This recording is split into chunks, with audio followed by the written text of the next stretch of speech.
अल्लाह का शुक्र है कि जिसने हमें ये खुशी अता की। और उसके बाद सबसे जो इसमें अहम रोल रहा वो आम लोगों का, हमारे वर्करों का, चाहे कोई जिस लेवल से भी था। मेरे ख्याल में आज हमारी बहनों ने, हमारे माओं ने, उन्होंने भी अपने लेवल से अपना काम किया।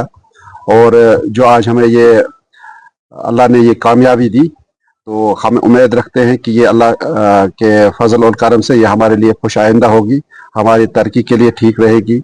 हमारे यहाँ बहुत सारे मसाइल है, चाहे रोड का मसाइल है, चाहे ये पानी के मसाइल है, चाहे बाकी चीज़ें हैं, बहुत सारी चीज़ें हैं जो मैं आपके सामने गिन नहीं सकता हूँ।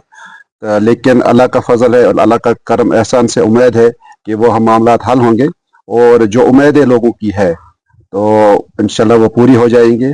मैं अपनी तरफ से अपने लोगों का बहुत शुक्रिया करता हूँ। मैं उनसे एक गुजारिश भी करना चाहता हूँ कि जो हमारे यहाँ कोई अपोजिशन थी, जो भी थे, चाहे जिस पार्टी से भी थे, वो भी हमारे ही भाई है।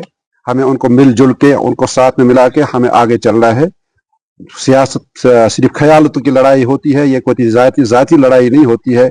इसमें कोई जात पात की बात नहीं होती है, इसमें कोई ऊंचा नीची की बात नहीं होती, अमीरी गरीबी की बात नहीं होती है। इसमें सिर्फ ये ख्यालातों की लड़ाई होती है। मेरे ख्याल में मुझे जो अच्छा लगा मैंने वो किया, दूसरे को जो अच्छा लगा उसने वो किया। लेकिन जब इलेक्शन खत्म हुआ तो हमारे जो भी इख्तलाफात थे, जो भी मामला थे, या कुछ भी इल्जाम जो भी थे, चाहे कहीं सच्चे थे कहीं झूठे थे, वो सब खत्म हो जाते हैं। आइंदा के लिए एक अच्छी कौम की ये अलामत होती है कि वो मिलजुल के काम करते हैं। और आगे के लिए जो इलाके के लिए के लेवल से, अपने गाँवों के लेवल से, या डिस्ट्रिक्ट के लेवल से भी अगर हम मान लेंगे, उसके लेवल से जो हमारे लिए ठीक होगा, हमें उसके लिए। मैं आपको एक सच्ची बात बता दूंगा।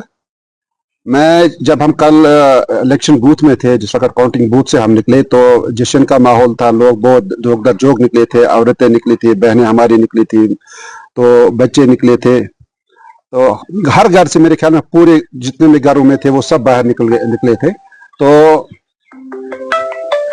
जश्न का माहौल था। लेकिन एक चीज मैं आपको बताऊंगा, एक अजीब सी बात मुझे फयाज साहब से, जो उसके साथ मुझे आपस में मशवरा हुआ, तो चलते चलते एक साइड से जश्न का माहौल था, दूसरी साइड से मुझे फयाज साहब ये बोल रहे थे, रियाज साहब अब हम किस तरीके से ऐसे करेंगे कि हम ये रोड देखेंगे, कहाँ से हमारे रोडों की जरूरत है, कहाँ हमें पानी की जरूरत है, उनके लिए हम क्या क्या करेंगे।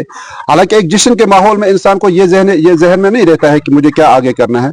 तो मैंने ये समझ लिया कि ज्यों ही इसकी जीत का ऐलान हुआ, जीत के ऐलान के साथ ही उसके दिमाग में ये आया कि मुझे जो काम करना है वो किस तरीके से मैं करूं। मेरे लिए जब एक आदमी को वो शुरू से ही इस काम के लिए ये जहन में रखे कि मुझे काम करने हैं, तो वो इंशाल्लाह, हमारी दुआएं भी उसके साथ है, तो हमारे साथ भी उसके साथ है इंशाल्लाह। उसके शाना बशाना हम उसके पीछे खड़े हैं। हमें उम्मीद है इंशाल्लाह। देखिए, जहाँ तक आपने जो बातें की, जो हमें मसाइल है, ये मसाइल सिर्फ हमें कलारुस में ही नहीं है, या हमें हाईमा साइड में भी है, या हमें ओवरा साइड में भी है। ये मसाइल तकरीबन हमारे मुश्तरका एक ही जैसे हैं, क्योंकि काम बहुत है। एक ही दम में नहीं होगा। हम कहेंगे कि नहीं जी 2 दिनों में या 10 दिन में या 1 महीने में होगा, क्योंकि लोगों ने जो मैंडेट दिया है वो 5 साल के लिए मैंडेट दिया है। और हम उम्मीद कर लेते हैं कि अगले साल जब हम, जिस वक्त 5 साल के बाद हम लोगों के पास जाए, जिससे आज हमें जो मेहनत करनी पड़े, हमें उम्मीद है हमें उस वक्त ये मेहनत नहीं करनी पड़ेगी, क्योंकि हमने लोगों के लिए जो उनके काम होंगे वो जब किए होंगे तो वो हमारा साथ भी दे देंगे इंशाल्लाह। देखिए, जो बाकी पार्टियों की आपने बात की, मैंने आपको पहले भी बता दिया कि ये ख्यालात की लड़ाई होती है, ये कोई जाती लड़ाई नहीं होती है। हमें हर किसी को एक चीज मान के चलना है कि हमें डिस्ट्रिक्ट कुपवारा को आगे लेना है, हमें हाईमा को आगे लेना है, हमें कलारुस एरिया को आगे लेना है, हमें ओवरा को आगे लेना है। इसके लिए मैं दावत देता हूँ। मैं अपने दिल के पूरे दरवाजे हम खोल देते हैं। ये मैं फयाज साहब के वसालत से भी आपको कहना चाहता हूँ कि वो आए, हमारे साथ कंधे से कंधे मिला के चले, हम गले लगाएंगे उनके, कि वो आके हम तरक्की की तरफ आगे